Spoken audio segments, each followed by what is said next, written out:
देही इलाकों में रोजगार का सबसे बड़ा वसीला वो जमीन होती है जो नस्ल दर नस्ल बढ़ते बढ़ते बहुत कम रह जाती है, जिसके बाद उसके मालिकान की ये कोशिश होती है कि वो जमीन अपने दूसरे बहन भाइयों के बजाय सिर्फ उनके हिस्से में आए और वो ही उसके मालिकान बन जाए।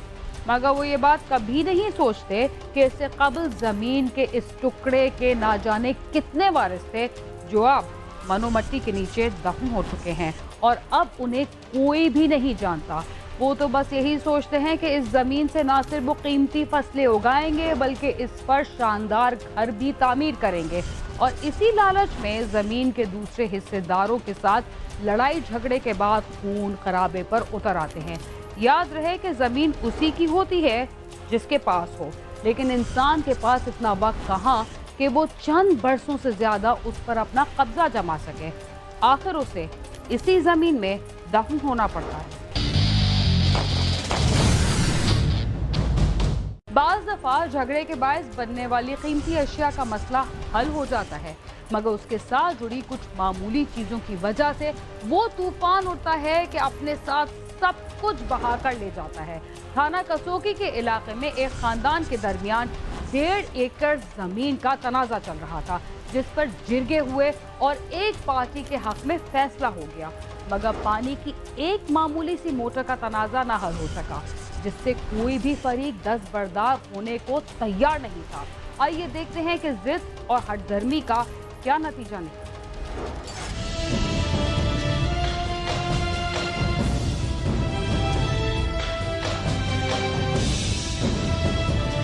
27 साला मोहम्मद सईद मलक बरादरी से ताल्लुक रखता था और गांव कसौकी का रहायशी था। सईद 4 बहनों का इकलौता भाई था। सईद ही अपने घर की देखभाल करता था। 52 साला मोहम्मद अनवर सईद का रिश्तेदार है। ये कौम का मलिक था। तकरीबन इसकी एज थी 26 से 27 साल, जबकि मुलजिम फरीक जो है ये इसका फर्स्ट कज़न था, जिसकी उम्र तकरीबन 52 ईयर्स थी और बाकी 2 मुलजमान जो थे वो उसके बेटे थे। ये दोनों जो है दोनों मकतूल और मुलजमान पार्टी ये ज़मींदारा का काम करते थे और बेसिकली ये क्लैश भी इनका ज़मीन के तनाज़े पर ही हुआ है। सईद और अनवर के खानदान जमींदारा करते हैं और उनके दरमियान एक अरसे से जमीन का तनाजा चल रहा था। 1 जुलाई को पुलिस को इत्तला मिली कि कसौकी गांव में एक शख्स को गोली मारकर कत्ल कर दिया गया है, जबकि एक शख्स जख्मी है, जिस पर पुलिस मौके पर पहुंच गई और शवाहिद जमा करके कार्रवाई का आगाज कर दिया। 1 जुलाई को पुलिस ने 15 की कॉल मसूल की के गांव कसौकी के इलाके में फायरिंग हो रही है। पुलिस जब मौके पे पहुंची तो वहां पे एक बंदे को फायर लगा हुआ था, जबकि एक बंदा फायर के साथ ज़ख्मी था। पुलिस ने फौरी तौर पर जो है ज़ख्मी को हॉस्पिटल शिफ्ट किया और एरिया को कॉर्डन ऑफ कर लिया गया। PFSA की टीम को फौरी तौर पर उधर रवाना किया गया, जिन्होंने उधर आके ज़रूरी शवायद इकट्ठे किए। जब पुलिस मौके पर पहुंची तो जो जय वकूआ था उसको फौरी तौर पर जो है वो कार्डन किया गया और गुजरांवाला से PFSA टीम को बुलवाया गया। उसके जो ब्लड सैंपल हैं वो लिए गए और जो ज़रूरी दूसरे शवायद हैं वो इकट्ठे किए गए ताकि तफ्तीश जो है ना वो मेरिट की बुनियाद पर की जाए।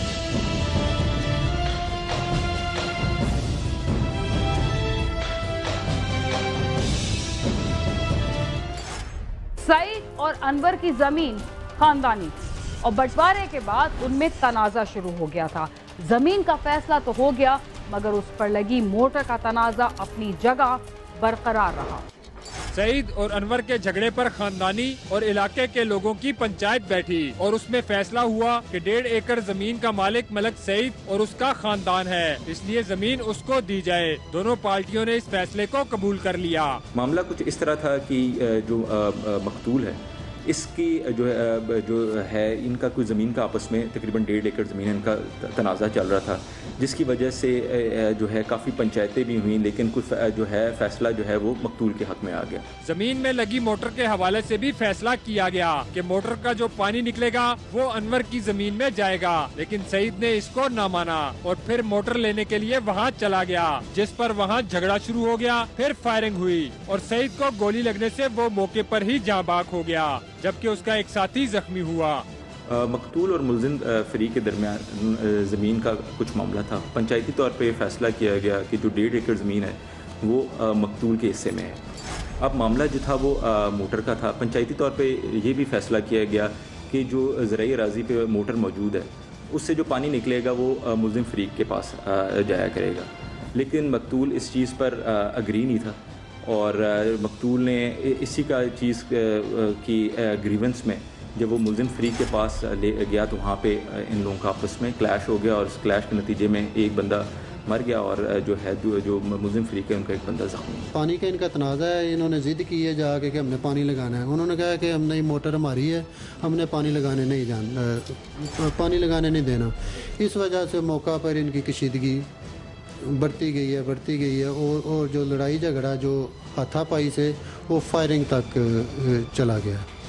और इनमें से जो मुल्ज़मान हैं उनके फायर से एक फायर उसके लगा है इधर सर पे मकतूल, जिसकी वजह से उसकी मौके पे ही डेथ हो गई है कि उसका फायर लगा है। बाद में जब तफ्तीश का दायरा कार वसी किया गया तो ये बात इसमें वाज़ेह हुई कि इनका कोई आपस में ज़मीन का तनाज़ा था और ज़मीन का तनाज़ा तो ख़त्म हो गया, तो वो पंचायत में ख़त्म हो गया था। अब जो मौजूदा सूरत हाल थी वो एक ज़री मोटर की जो है ना वो वजह नात बनी। जो मकतूल पार्टी है वो दावा करती थी कि ये ज़री मोटर में हमारा हिस्सा है, लेकिन जो कत्ल करने वाली पार्टी थी वो कहती थी कि हमारी ज़मीन में ये मोटर है, आपका इसमें हिस्सा नहीं है।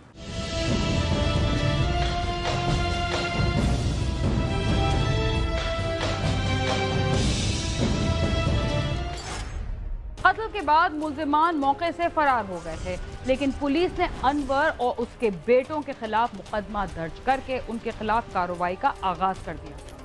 कत्ल होने के बाद मुल्जमान मौके से फरार हो गए थे। पुलिस ने एक पार्टी केस की तफ्तीश और दूसरी पार्टी मुल्जमान की गिरफ्तारी के लिए मुकर्रर की और कुछ दिन के बाद दोनों मुल्जमान को गिरफ्तार कर लिया गया और शवाहिद की रोशनी में उनके बयानात रिकॉर्ड कर लिए गए। जाए वक़ूआ से इम्पोर्टेंट एविडेंस लेने के बाद पुलिस ने बाकायदा अपनी तफ्तीश का आगाज़ किया। इस सिलसिले में पुलिस ने 2 रेडिंग टीमें तश्कील दी ताकि फौरी तौर पर मुल्ज़मान को गिरफ्तार किया जाए। मुख्तलिफ इलाकों में रेड किए गए जिसकी नतीजे में 2 मुल्ज़मान को फौरी तौर पर गिरफ्तार कर लिया गया।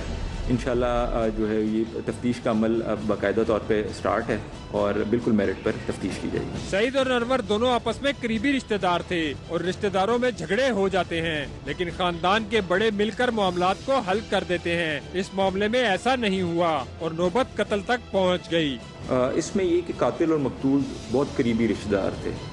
मेरे नज़दीक ये मेरे लोगों में जो एक बर्दाश्त की कमी है उसकी वजह से ये मामलात रोनमा होते हैं। छोटे छोटे मामलात, छोटी छोटी ज़मीन के टुकड़े, उस पे बड़े बड़े झगड़े हो जाते हैं जिसमें जो है बड़े बड़े कत्ल हो जाते हैं।